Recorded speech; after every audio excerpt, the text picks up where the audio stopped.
Welcome to the Apostate Seminary. I am Phineas 12 Gauge, and if it sounds a little different tonight, like I'm a little closer to the microphone, talking a little quieter, it's because this week I didn't get a chance to record before the boy fell asleep behind me.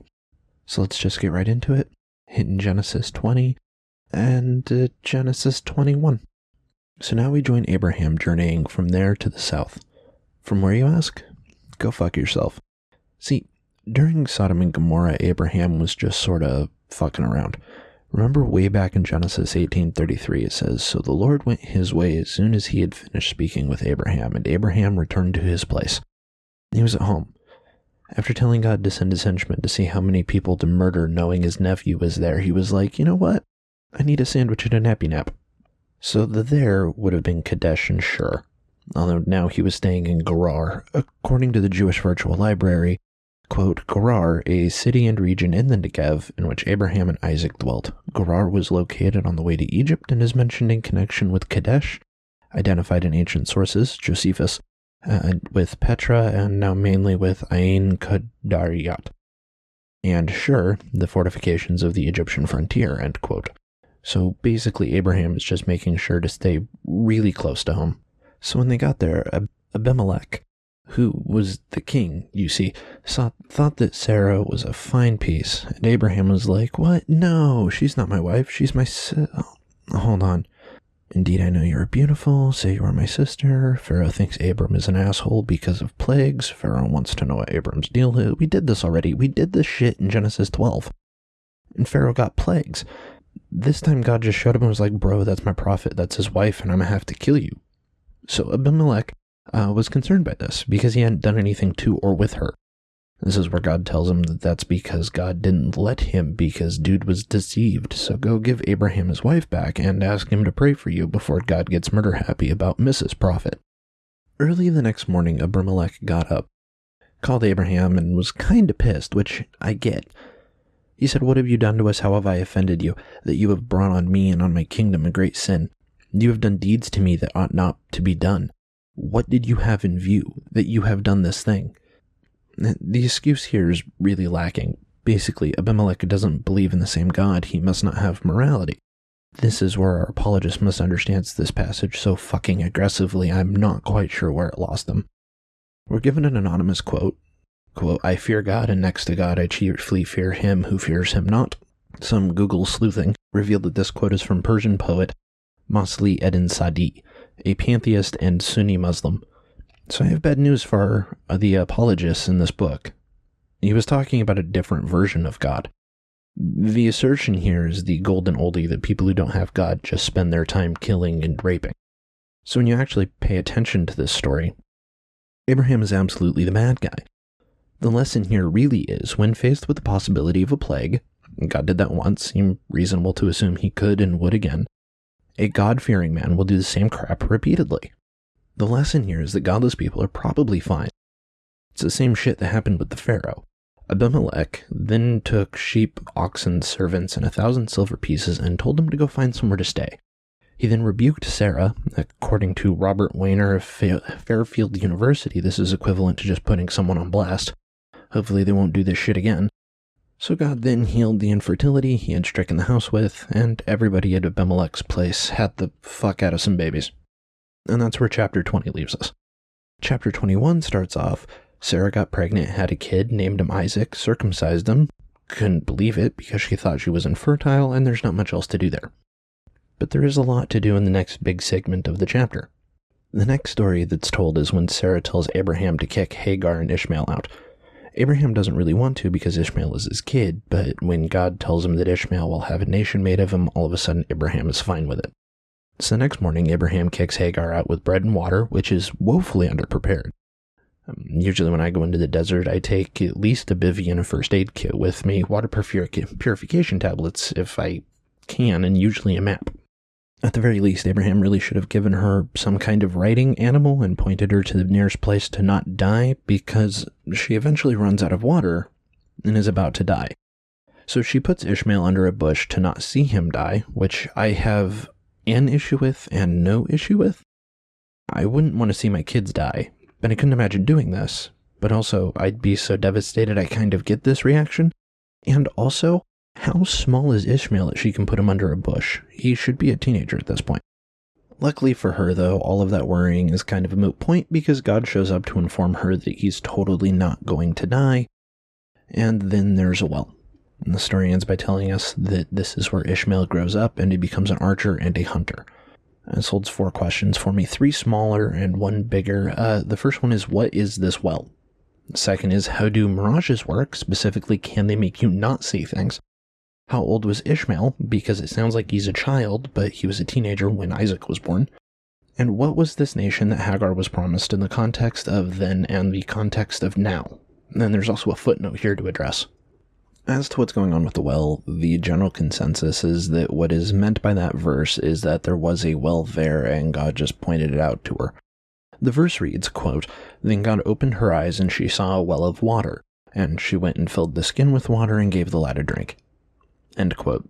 And I don't have an issue with that interpretation. This does make me wonder, though, because while the historicity of this book is questionable at best and bullshit at the most realistic, with claims like this, I do want to be charitable, so what would be the naturalistic explanation of this? Pretty clearly to me, the answer to that question is mirages. So, let's talk about refraction. So, light behaves as waves, and waves take the path of least resistance.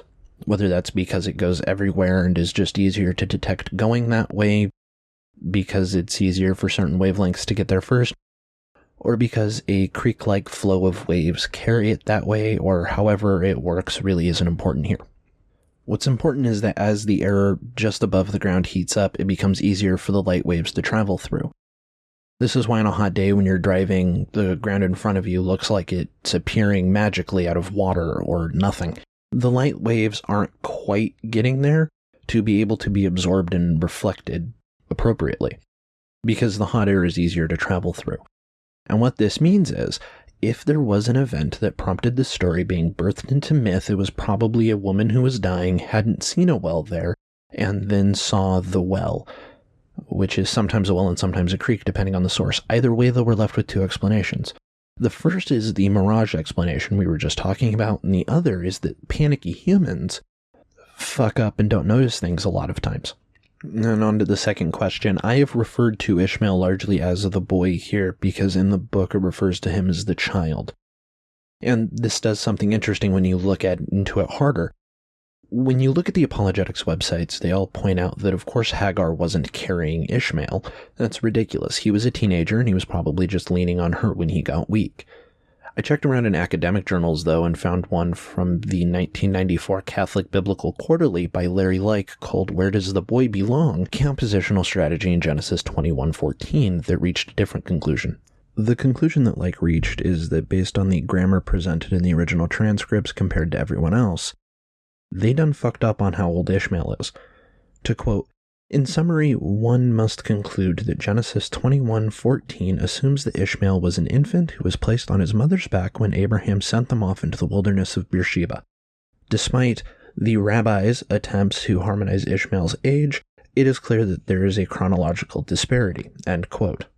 And according to a site dedicated to biblical contradictions, this disparity is due in differences to the Yahwist and Elohist traditions, which is still on the board to be an episode, but that would mean that it's due to chronological, regional, and school of thought differences.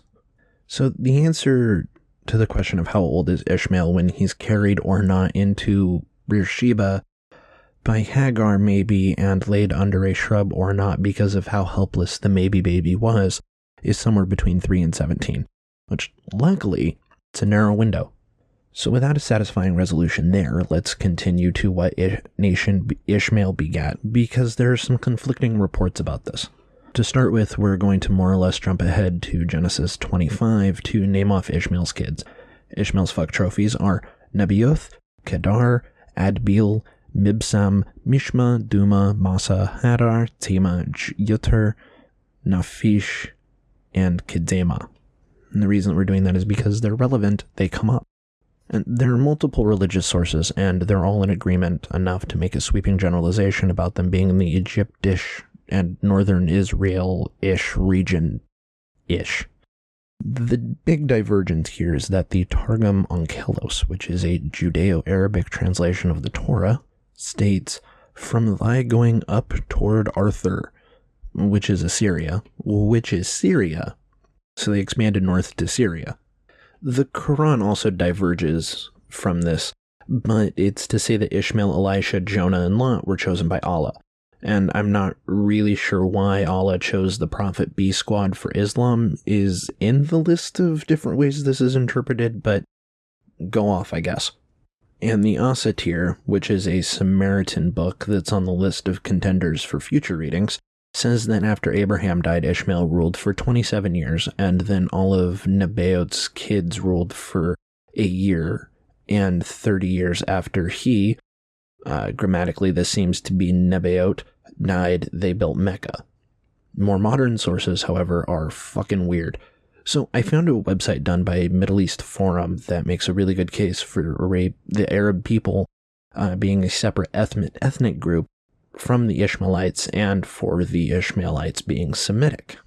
Then, because I haven't used this website before and I can't really tell where they're coming from, I run them through Media Bias Fact Check and, oh no, far-right racist propaganda group that is wildly anti-Islam. Taking claims from questionable sources seriously is part of what I want to do on this show, so I headed over and started looking into academic journals, where I find a paper by A. Springer from the Royal Asiatic Society in 1873, which I normally wouldn't bring up given that it's so old, but we're talking about the Bible. Not a lot of things have changed, and I think it makes a really good and similar case. But in this case, it's basically that Josephus probably wasn't the best historian, given that we have tools and records now that he didn't, and that we didn't in 1873 compared to now. And that just because the Arab people were there when people started paying close enough attention to try and trace it back doesn't mean they were always there. As Springer put it, quote, "The Anglo-Saxons in England and in America know well that possession of the soil does not necessarily imply descent from the former occupants. In 1873, A. Springer posed the suggestion that maybe, just maybe, the English and Americans didn't invent colonialism. He goes on to defend this with inductions from the Bible and from other historians of the time, but we might want to look at something a little more recent. A paper by IFL in the October 1976 Journal of Near East Studies called Ishmael and Arabs, A Transformation of Ethnological Terms, finds a similar conclusion, concluding that outside of historical interest in the influences of cultures on each other in the ancient world, but pointing out that the evidence that we do have doesn't do much to make a case for direct descent. And I'm not able to find anything from more recent sources. It's just all things that are 60s and 70s and the late 1800s that all say generally the same thing. It seems pretty clear, though, that at some point the Arabs conquered the Semitic Ishmaelites, and as a whole ethnic group would not be descended from the Ishmaelites if they existed, and that Josephus probably wasn't the best historian. It also looks like in this case, Emmy Forum was right, but if you see me taking them too seriously without looking at things to corroborate what they're saying, please shout at me to tighten them up, and I will try to keep them out of episodes in the future if they're problematic. And that leaves us, before we move on to the next bit of the chapter, with the footnote. We're given a quote by Charles Spurgeon. Quote, "I could abundantly justify compassion for perishing men even on the ground of natural feelings. A mother who did not, like Hagar, weep for her dying child, call her not mother, call her monster." End quote. It's the first third of the quote, and it's literally the only part of this quote that's even relatively on point. The rest is about how if you see the, quote, "misery the city presents," end quote, and it doesn't bug you, you're not a man, and so if hell doesn't make you sad, you're a demon. And we're asked by our apologist, how can love not compel us to lift up our voices and weep, given the impending deaths of multitudes around us, end quote. And we're told that sinners need to be led to Jesus. And it wraps up by referencing John 7:37, "If anyone thirsts, let him come to me and drink." So to begin with, just real quick, Charles Spurgeon was a Baptist preacher. He was kind of a big deal, and that's the only reason he matters here. He's not really all that interesting by himself, aside from the fact that he was apparently a hell of a preacher and a strong opponent of slavery, which, if that's the only thing I find of him that I agree on, I can get behind that. Similarly, I can get behind supporting Hagar on this. If she was like, all right, screw that kid, let him die, who really cares anyway, I'd be on the fuck Hagar train. She would kind of be a monster. But that's not what happens here. This is supposed to be a book that gives you everything you need to defend your faith. But if I'm talking to someone about this and I say, hey, it was pretty messed up how Abraham, God, and Sarah all got together and had the conversation, Hagar and Ishmael have to go. The way it plays out in my head is like this. Sarah says, you got to get rid of Hagar and Ishmael. Abraham says, what? No, Sarah, that's my son and his mother. I can't just... Abraham, let's ask God. All right, fine. God! Yeah, hey, I was listening. Don't worry, he's going to get so much veg. See, Abraham, all the veg. And then they just kicked him into the desert and they go, but Hagar cried out for God like we're supposed to. If you do that to me, I am going to scream at you about how the lesson should be you don't just get rid of your child's mom like that, even if the only reason is to take care of your fucking kids. And all of that is without even considering the shit before that, where what happened is that she was raped, forced to carry the child to term for her owner, presumably got stuck raising a child that she was made to have because her master's husband was sad. And then she was kicked out with this child, who is the point around which all of this has centered for Hagar ever since God told her to go back to the people who raped her. So rather than see that Abraham is behaving in a deeply unethical and immoral way with God's encouragement, they decide to go ahead and do some micro cherry picking to pull a lesson out about proper groveling so God will care about you. And the verse they give to further back that up is John 7:37, which is the second half of a quote where Jesus is talking about believing him after flexing on the Pharisees and has nothing to do with the actual story and only has a vaguely thematic similarity for the little part that Comfort and Spurgeon picked out for their little of the bit that's out of context bit of a morality play. And from there, after telling us that Ishmael had an Egyptian wife that Hagar took for him, I don't like that phrasing. If that doesn't make you as just uncomfortable as hell, you haven't paid attention to the amount of slavery that's been in the last 21 chapters of this book. And it moves on to Abraham forming a covenant with Abimelech. Abimelech, if you'll recall from earlier in the episode, is the latest victim of the no, Sarah is my sister. Totally fine if you go to downtown Bonetown. But it was not fine, because Sarah is his sister wife. This time when Abimelech rears his head, it's due to a property dispute. You see, Abraham had this well, and it was his well, but Abimelech's servants had claimed that well, which was not cool according to Abraham. So he went and saw Abimelech, and Abimelech saw Abraham, and they both went, "My dude, what the hell?" And then Abraham told Abimelech, "What the hell?" So after making Abraham promise to be nice for eversies and eversies, like Abimelech is nice for eversies, because God is on Abraham's side, Abimelech promises that he has no idea what happened and immediately sends word for it to be handled. The end. Not really. When Abimelech tells Abraham that he hasn't heard anything about it, Abraham gets a bunch of cows and sheep to give to Abimelech to make a covenant about something. Pinky promises to be nice for eversies, I guess. I don't know. He also sets 7 ewe apart from the rest, so Abimelech, I think understandably, asks him, "What you doing there with those sheep there, buddy?" And it's so they can be witnesses. Apparently, there's nothing in the rule book that says a sheep can't be a witness to legal matters. So the well is Beersheba, and Abimelech rose with Phicol and took the army to Philistine land. This caused Abraham to plant a tree, say a prayer, and just fucking stay there. So in today's session, Abraham tells Abimelech to dip in his well. Abimelech finds out that well is spoken for by Abraham because God isn't about to let his dude get done like that. And then God and Sarah and Abraham get together to send Hagar and Ishmael into the desert to die. They find a well because God told them it was there and it wasn't a mirage or anything. And then Abimelech's men dip into Abram's well, which is an actual well this time. Abraham files the proper paperwork. Abimelech takes his new sheep because there's nothing in the rule book that says sheep can't be a witness to legal matters. Takes his army and his elf on a shelf and leaves. Plant a tree, pray, and the well will be called Beersheba. There is literally no moral to this story. Just quit telling people that your wife is your sister and trying to sell her, you fucking creep. That is the moral of the story. So with all that, this has been the Apostate Seminary. I've been Phineas 12 Gauge. My Twitter is the letter X Essential Panda. The story is in the show notes. The email is poweredbyapostasy@gmail.com. Please share the show with your friends and loved ones and unliked ones on social media. And like Abraham, after he goes ahead and sends some of God's henchmen to check on his nephew, I need a sandwich and a nappy nap.